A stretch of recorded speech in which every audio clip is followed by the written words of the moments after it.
Nada vale o olhar de uma criança que espera passar uma nuvem, a fila de formigas, a poeira num raio de sol, que se encanta com as folhas que rodopiam a seus pés.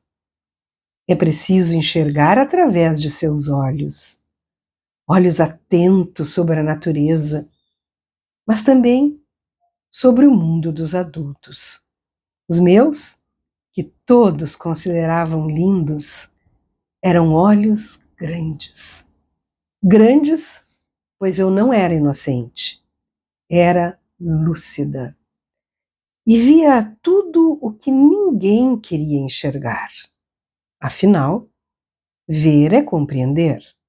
E eu compreendia que ali nada ia bem. Dizem também que criança esquece tudo. Eu não esqueci. E tinha na mente todo um álbum de imagens sobre a minha infância. Fecho os olhos e sinto o calor do seu abraço, a asperidade da camisa, até mesmo um cheiro azedo de suor. Ela sofria muito com o clima. Lembro do barulho de suas botas na escada, quando meu pai a chamava para caçar, ou do ruge-ruge da seda, dos vestidos de cauda quando havia recepções, ou da ternura com que nos enlaçava e dizia em voz baixa: obedeça. Lembro-me, sobretudo, de que a vi chorar muitas vezes. Um choro baixinho e envergonhado. Seus olhos de um azul profundo ficavam vermelhos. Na ponta dos cílios claros, uma lágrima pendurada. Ela chorava escondido, para ninguém perceber. Meu nome?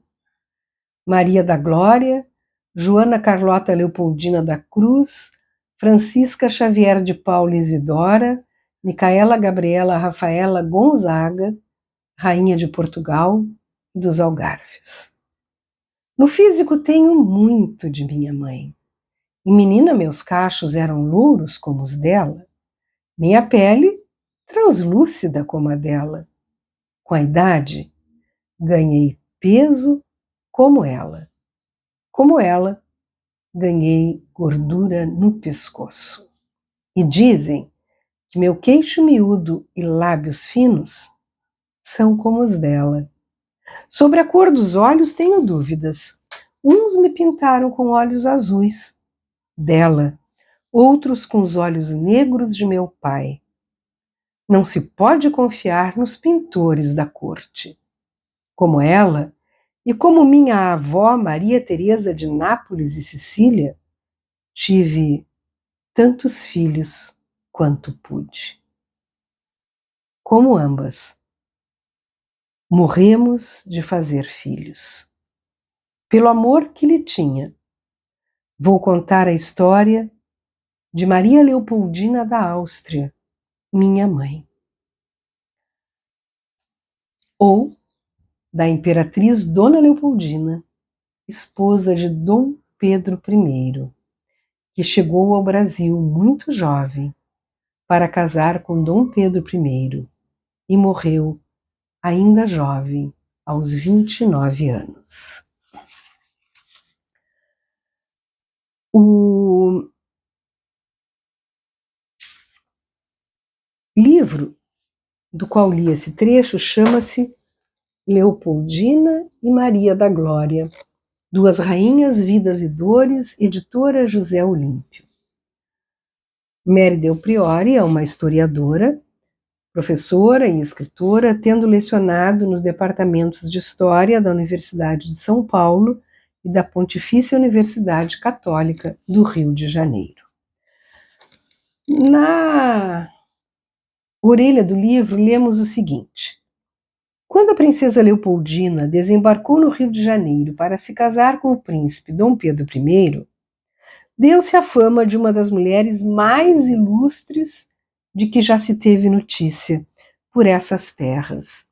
Membro de uma poderosa família da Áustria, cujo reino era um dos mais prósperos da Europa no século XIX, Leopoldina representou uma oportunidade única para sua linhagem.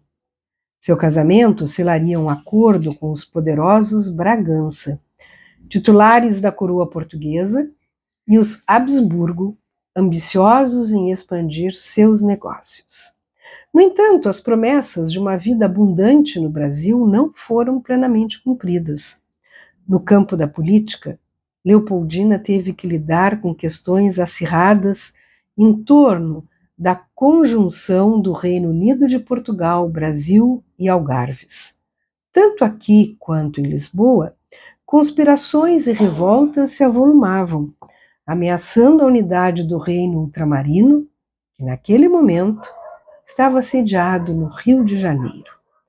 No campo afetivo, o descaso com que foi tratada por seu marido, Dom Pedro I, cercado de amantes e pouco afeito à boa educação, levou-a a uma depressão profunda.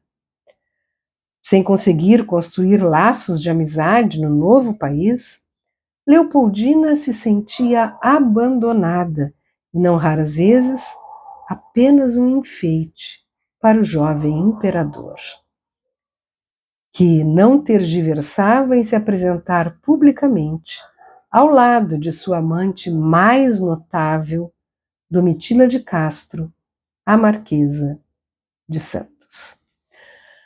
A autora usou aqui um recurso muito original.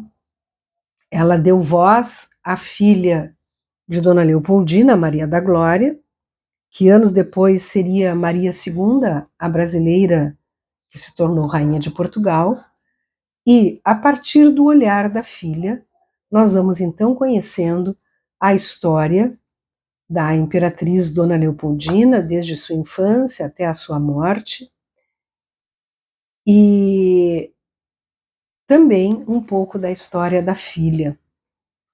E aqui, neste livro, cuja leitura é fácil e envolvente, eu li em poucas horas, 3 horas, eu acho,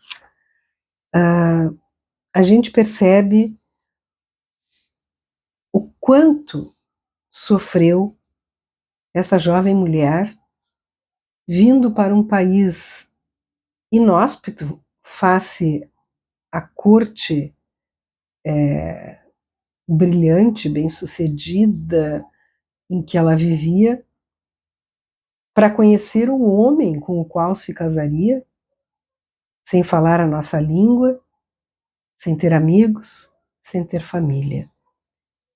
Ela não foi a única mulher de uma família real que teve esse destino, pois as famílias reais, para alcançarem os seus desejos de expansão de terras, de sair de dificuldades financeiras, arranjavam os casamentos de seus filhos que não tinham a mínima escolha. E esse livro vem comprovar mais uma vez que histórias de princesas felizes apenas existem nos contos de fadas. Mas a sugestão é válida, o livro é muito interessante e é uma leitura, se nós não considerarmos todo o sofrimento da imperatriz, leve e fácil. Portanto, a sugestão: Leopoldina e Maria da Glória, Duas Rainhas, Vidas e Dores, da editora José Olímpio.